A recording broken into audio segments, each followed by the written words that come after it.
नमस्कार। आज का क्लास जो है चतुर्भुज है। ठीक है, चतुर्भुज क्वाड्रेटरल, जिसमें देखेंगे कि चतुर्भुज वह आकृति है चार रेखाखंड से घिरे बंद समतलीय आकृति को चतुर्भुज कहते हैं। अब देख रहे हैं कि ए बी सी डी चार रेखाखंड है, जिसमें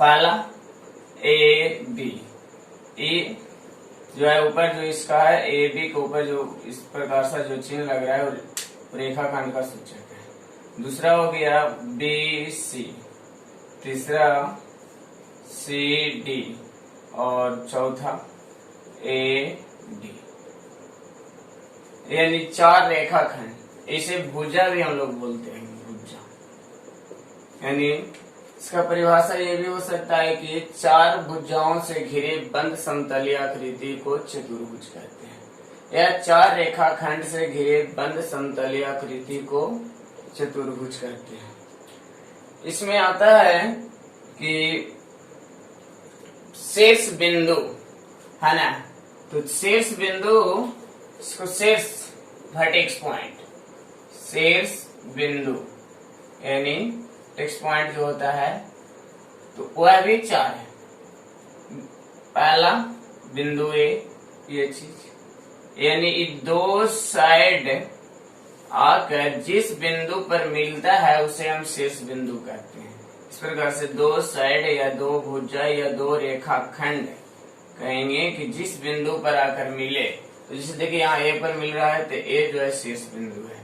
दूसरा आपका बी, तीसरा शीर्ष बिंदु जो है वो सी है और चौथा शीर्ष बिंदु डी है। विकर्ण जो होता है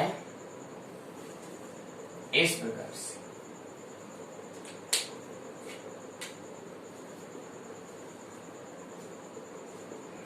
ए से सी और बी से डी यदि मिलाया जाए तो उसे हम विकर्ण कहते हैं। विकर्ण ए सी और बी डी, चतुर्भुज में दो विकर्ण ए सी और बी डी। विकर्ण को इंग्लिश में डायगोनल बोलते हैं, डायगोनल। ए बी एवं बी सी, और आगे लिखेंगे तो ऐसे भी लिख सकते हैं कि ए बी एवं ए डी क्रमागत यानी कहने का मकसद है कि इस प्रकार से दोनों क्रम से, यानी दो साइड ऐसा हो जिसमें एक शीर्ष बिंदु हो तो दोनों क्रमागत कहे जाएंगे। एक इधर अगला देख रहे हैं कि बी सी एवं सी डी, ये दोनों क्रमागत हो गए।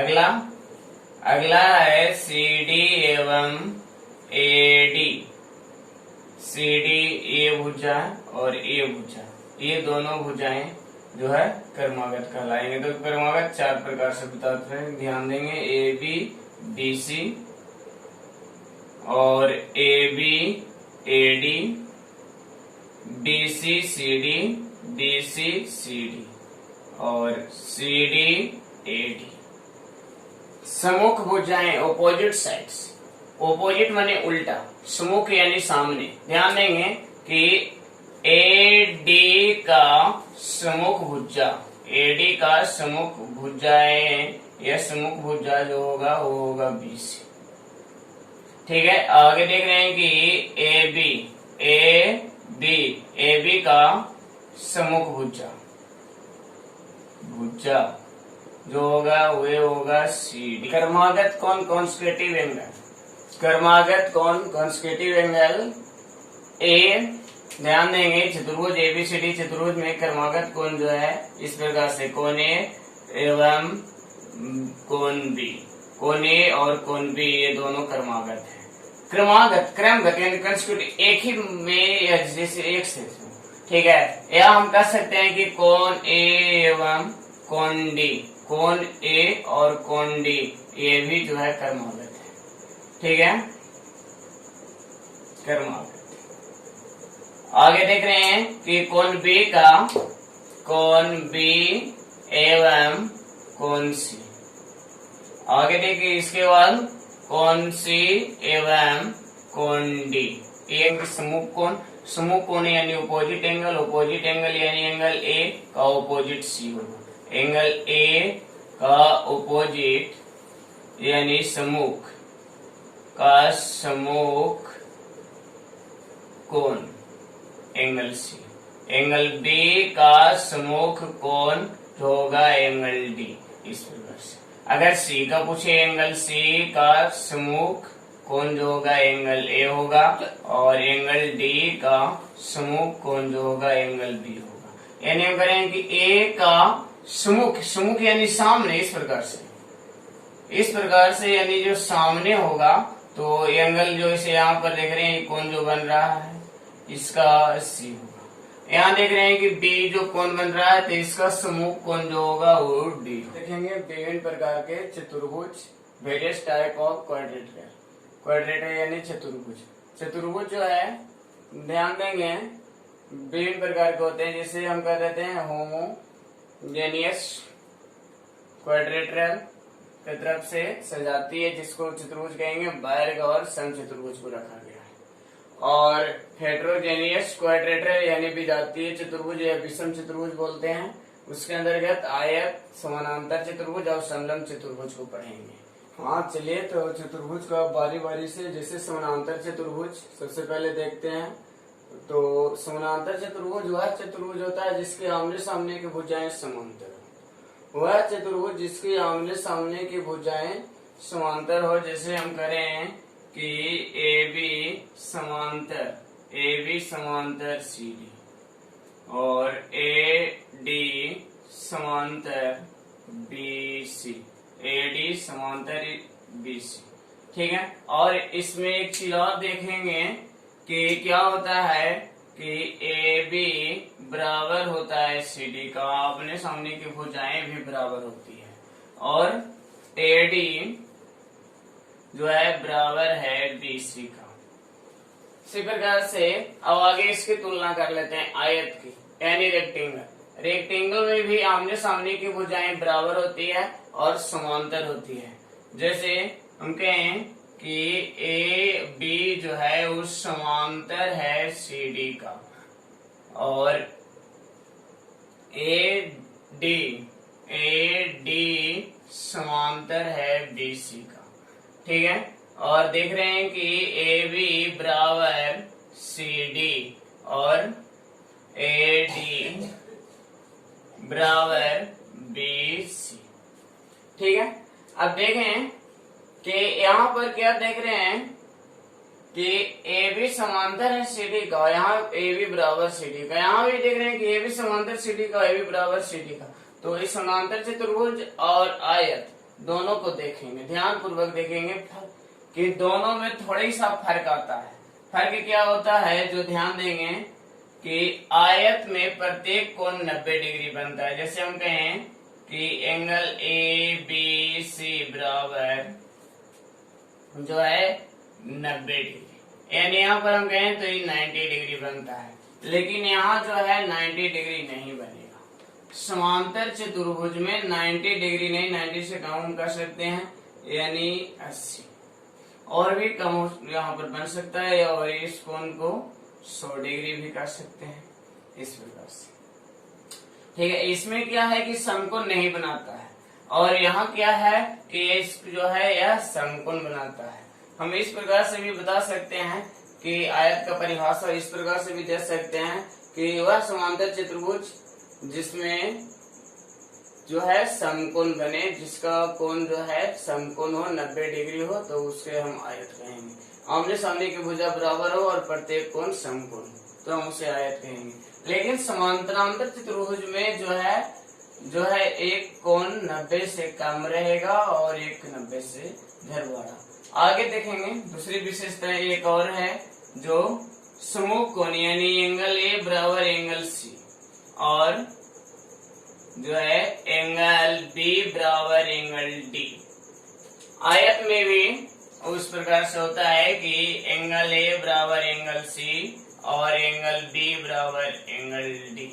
आयत में ध्यान रखें एंगल ए बराबर एंगल सी, यानी सम्मुख कोण बराबर होते हैं। यानी यहाँ 100 डिग्री है, ध्यान देंगे यहाँ यदि 100 डिग्री है तो इसमें इस कोण भी 100 डिग्री होगा। यहाँ जो है क्या है कि 80 डिग्री का कोण बन रहा है, तो यहाँ भी 80 डिग्री का कोण बनेगा। आगे देखें, यहाँ 90 बन रहा है तो यह भी 90 बनेगा, और यदि 90 है तो यहाँ भी 90 बनेगा और यहाँ भी 90 बनेगा। तो इस प्रकार से हम कह सकते हैं कि आयत में चारों बराबर होता है। एंगल ए बराबर एंगल सी बराबर एंगल बी बराबर एंगल डी, और ये सभी जो बराबर होता है तो 90 का।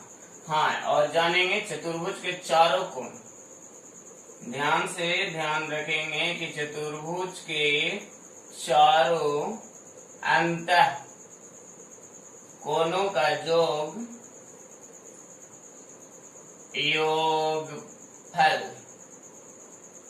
360 डिग्री होता है।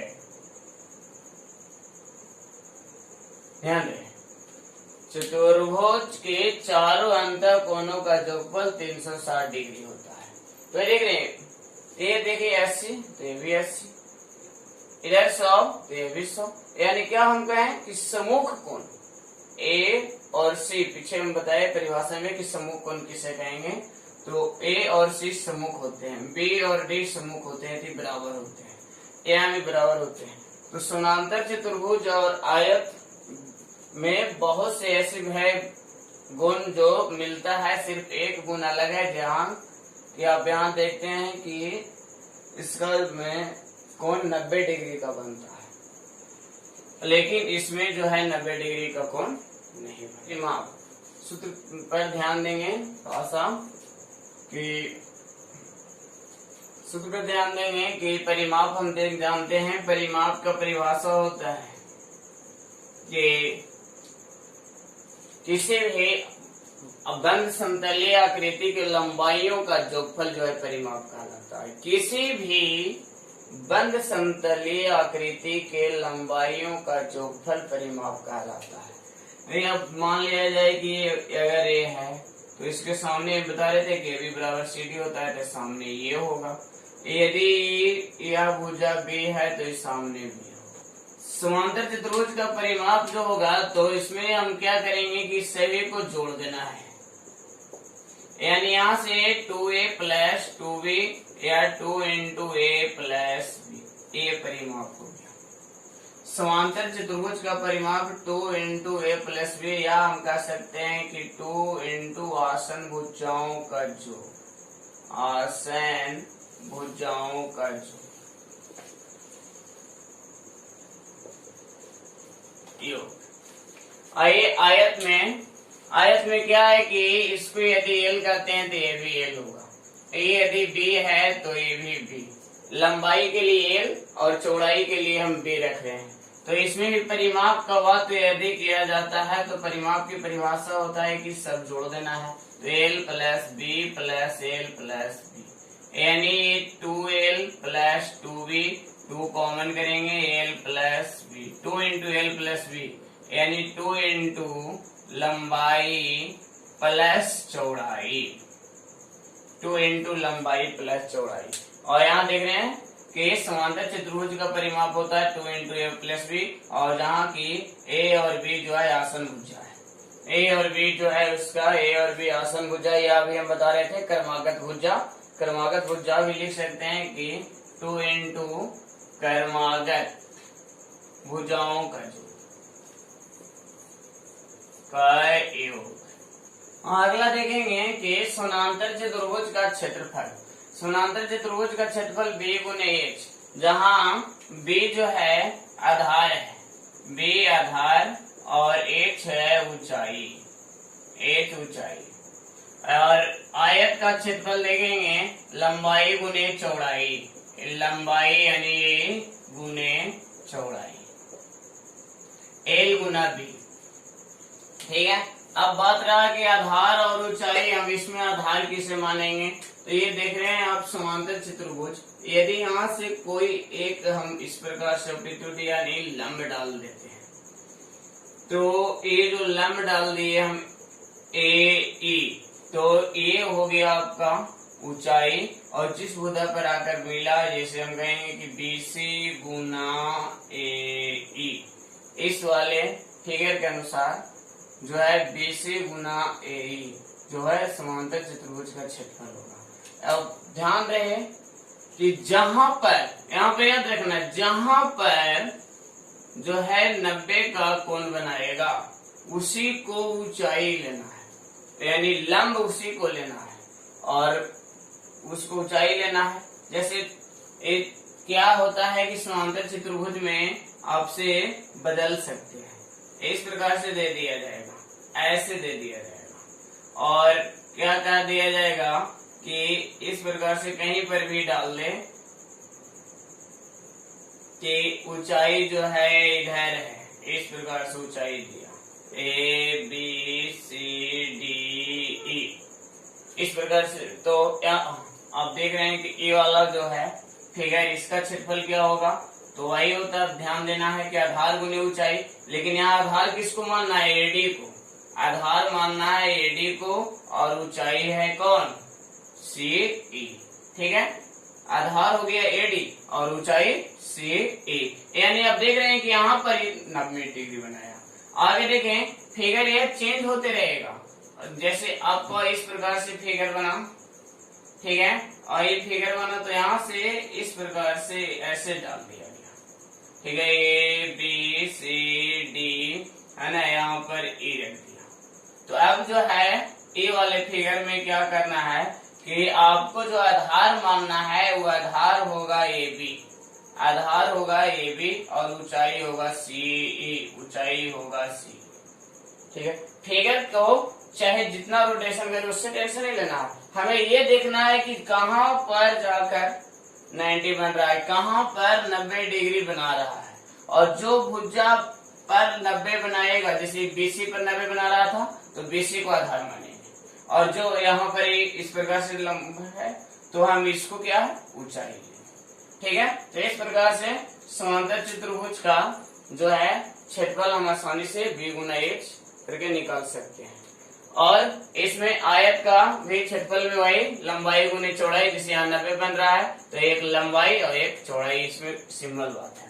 हाँ, आयत का विकर्ण ध्यान देंगे कि आयत का विकर्ण जो होता है वो क्या होता है कि अंडर रूट में लंबाई का स्क्वायर और प्लस चौड़ाई का स्क्वायर, ठीक है। यहाँ पर यानी हम कहेंगे कि L square plus B square, ठीक है। आप देख रहे हैं कि आसानी से इसको निकाल भी सकते हैं, जैसे एक आयत है, ठीक है, तो इस आयत में क्या करना है कि ABC, और विकर्ण अभी हम बता रहे थे कि इस प्रकार से सम्मुख शीर्ष को मिलाने वाली लाइन जो है वो विकर्ण कहलाती है। तो हमें ये निकालना है, यानी AC निकालना है, AC, और यहाँ पर जब 90 का कोण बनता है तो हम इसमें पाइथागोरस आराम से लगा सकते हैं, बराबर होता है अंडर रूट लंब का स्क्वायर, ठीक है, और प्लस किसका, आधार का स्क्वायर, बस सिंपल सी बात है। तो यहाँ पर आप देखें कि लंब तो मेरा सीधा ये है ना, तो लंब ये B है और ये इस प्रकार से आधार हो गया।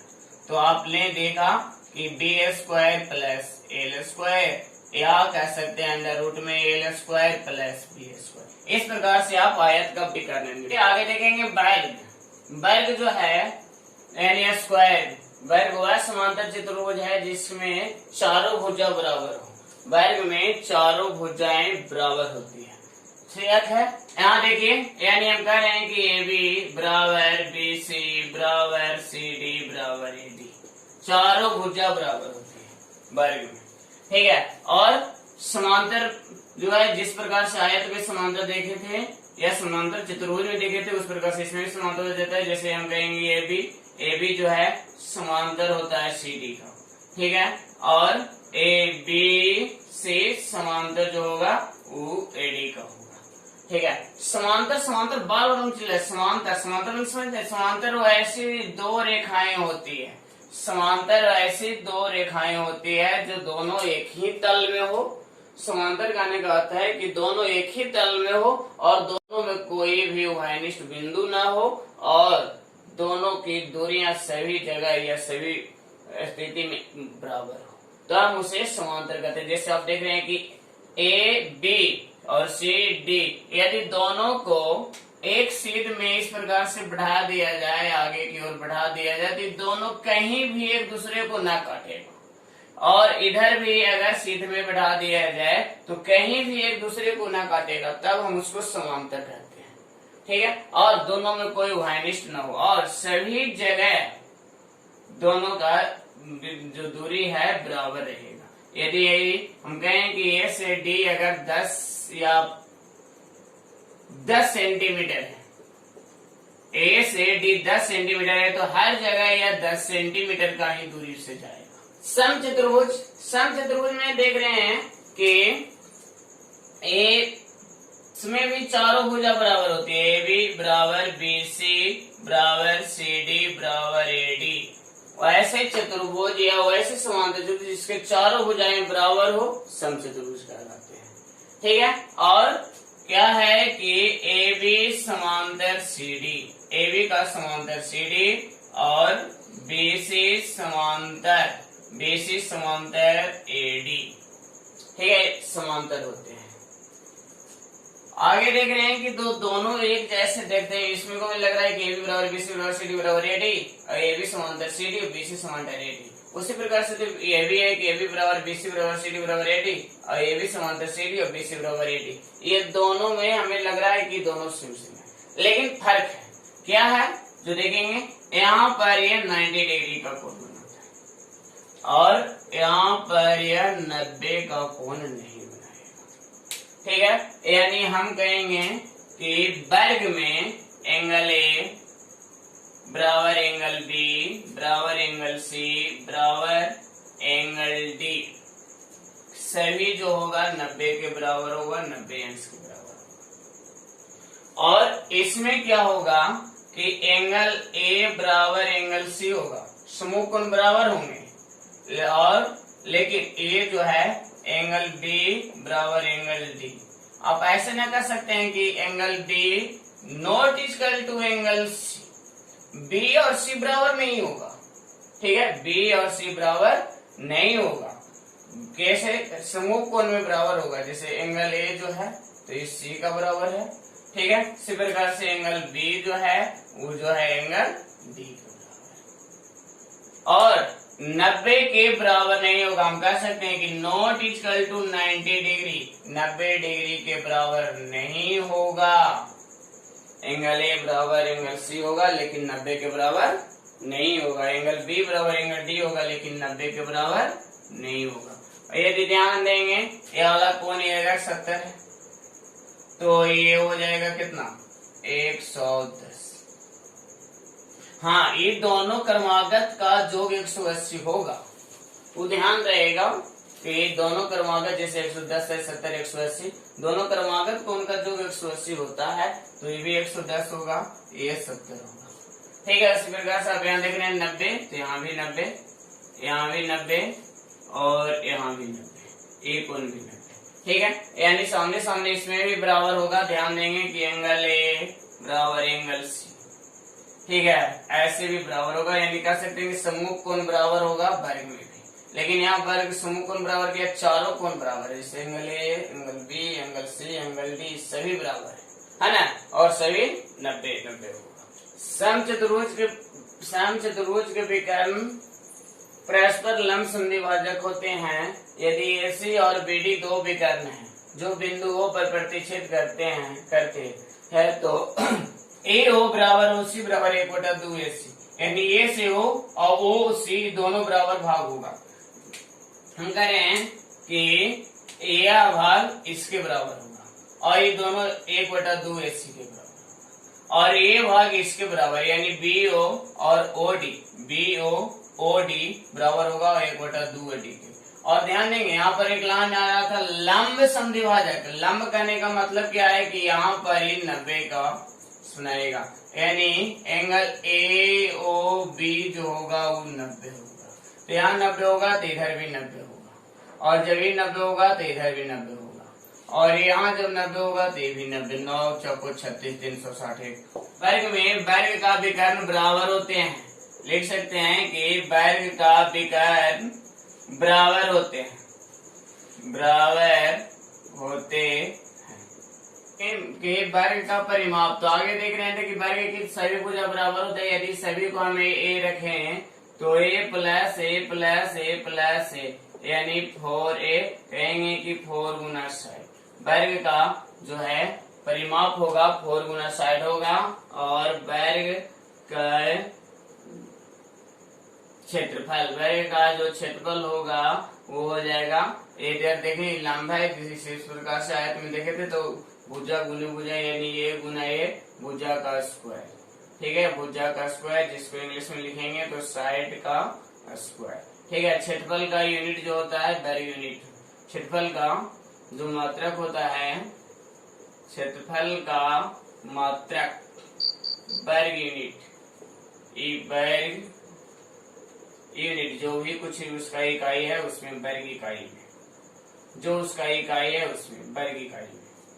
आगे देखेंगे, और परिमाप का जो है सिर्फ यूनिट में इकाई में ही होता है। परिमाप का जो मात्रक है वो सिर्फ इकाई होता है।